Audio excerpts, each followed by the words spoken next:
इस चैप्टर में हमें दिखाया जाता है चू की मास्टर बोल रही थी, धोखेबाज डिसिपल तुम मेरे साथ ऐसा क्यों कर रहे हो। और मास्टर सोचती है मैं किसी वजह से मेरी स्किल यूज नहीं कर पा रही हूँ और एक ऑर्डिनरी पर्सन से भी नहीं लड़ पा रही हूँ। तब चू मास्टर के पास आकर सोचता है मैंने क्या किया। ऑफ कोर्स मैंने तुम्हारी कल्टीवेशन को सील कर दिया है। जिस दिन 10 सेवन मेरा पीछा कर रहे थे मैंने सीक्रेटली यूज किया था हेवनली वाइपिंग सील का, वह मुझे सिस्टम ने दिया था। तब हमें इस ट्रेजर के बारे में बताया जाता है। इससे चू किसी भी फीमेल कल्टीवेटर की कल्टीवेशन सील कर सकता है। तब सीन वापस आता है और चू कहता है मास्टर आप हजारों सालों की हो तब भी आपकी स्किन अच्छी है। तब मास्टर कहती है ट्रेडी डिसिपल तुम डरते नहीं हो कि मैं तुम्हें मार दूंगी। तब चू हंसता है और बोलता है मास्टर जल्दी करो और मार दो इस डिसिपल को। तब मास्टर उसके बाद कुछ नहीं बोलती है। तब चू बोलता है मास्टर अगर मैं हेवनली स्वॉर्ड पीक के मास्टर को बता दूं कि आपकी कल्टीवेशन सील हो गई है तो आप क्या सोचते हो। पहले आपने उसके पिता को मारा था तो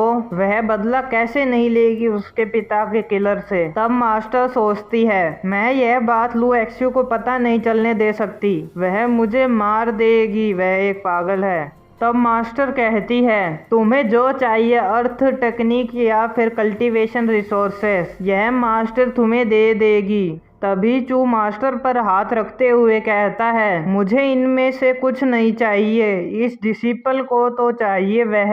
तभी मास्टर जोर से बोलती है नो वे, मैं एक ग्रेट स्ट्रॉन्ग हाई सेयन हूँ, मैं कैसे तुम जैसे के साथ मीट कर सकती हूँ। तब चू कहता है मास्टर अब आपको पता है डर। तब चू मास्टर को एक टेक्निक दिखाते हुए बोलता है यह टेक्निक हम दोनों को फायदा करेगी। तब मास्टर सोचती है इसके पास इतनी कीमती टेक्निक आई तो आई कैसे, और इसमें हेवनली दाव के ट्रेसेस हैं, यह कोई मामूली टेक्निक तो नहीं है। तब चू बोलता है मास्टर अब आप क्या कहते हो। मास्टर कहती है चले जाओ। तब चू कहता है इस डिसिपल को दे दो जो चाहिए। तब मास्टर कहती है ट्रेडी डिसिपल। तब चू मास्टर के साथ जबरदस्ती मेट करता है। तब हमें सिस्टम का मैसेज दिखाया जाता है। इसमें बताते हैं कि होस्ट एक ट्रेडी डिसिपल बन गया है और इसे 1000 ब्रेक थ्रू पॉइंट दिए गए हैं। इसके बाद दूसरा मैसेज आता है चू ने डुअल कल्टीवेशन की है एक इमोर्टल के साथ, उसकी इंजरी हील हो चुकी है और उसका एट्रीब्यूट बढ़ गया है। उसके बाद बताते हैं कि चू की कल्टीवेशन की स्पीड 12 गुना बढ़ गई है और वह 8th फाउंडेशन बिल्डिंग स्टेज पर आ गया है। उसके बाद हमें कुछ घंटों के बाद का समय बताया जाता है। चू है वो 9th स्टेज पर पहुंच गया है। उसके बाद चू अपने मास्टर को थैंक्स बोलता है। तब मास्टर बोलती है ट्रेडी डिसिपल मैंने तुम्हें दे दिया जो तुम्हें चाहिए था, अब तुम इस सील को वापस पहला जैसा कर सकते हो। तब चू बोलता है बिल्कुल नहीं। तब मास्टर बोलती है ट्रेडी डिसिपल तुम अपने मास्टर को मारना चाहते हो। तब चू बोलता है आप चाहते हो लोगों को पता ना चले आपकी कल्टीवेशन सील हो गई है तो आप छुप जाइए। तब चू एक क्रिस्टल को बाहर निकालता है और बोलता है आपको तो इसके बारे में पता ही होगा। तब मास्टर जोर से कहती है तुमने सब कुछ रिकॉर्ड कर लिया है।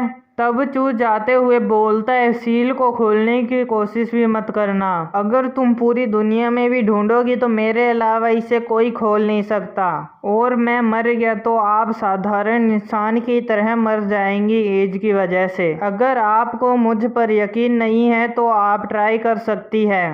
तब मास्टर कहती है तुम एक अच्छी मौत नहीं मरोगे। तब चू बाहर आकर बोलता है किसने सोचा था मैं सुबह यहाँ आया था और रात को जा रहा हूँ। तब चू सोचता है मेरा फाउंडेशन जितना स्टेबल रहेगा मुझे उतनी ही कल्टीवेशन में मदद मिलेगी और पिछली लाइफ में मैंने फाउंडेशन स्टेबल नहीं किया था उसकी वजह से मुझे बहुत प्रॉब्लम आई थी, इसलिए इस बार मैं जितना हो सके उतना स्टेबल फाउंडेशन बनाऊंगा। मैंने 1 साल पहले फाउंडेशन के रिसोर्सेस कहीं पर छुपाए थे, अगर वह रिसोर्सेस अभी तक किसी को नहीं मिले तो मैं वहाँ कैसे जाऊँगा। तभी चू को बोट हायरिंग की बिल्डिंग दिखती है और वह अंदर चला जाता है। उसके बाद हमें चू को देखते हैं एक केव में और वह एक पत्थर के पास आकर कुछ बोलता है और देखते हैं वहाँ पर वह रिसोर्सेस अभी भी थे। तभी चू को पीछे से कोई आवाज़ आती है, ट्रैश चू, मुझे नहीं लगा था तुम मुझे यहाँ मिलोगे। उसी के साथ यह चैप्टर यहीं पे ख़त्म होता है।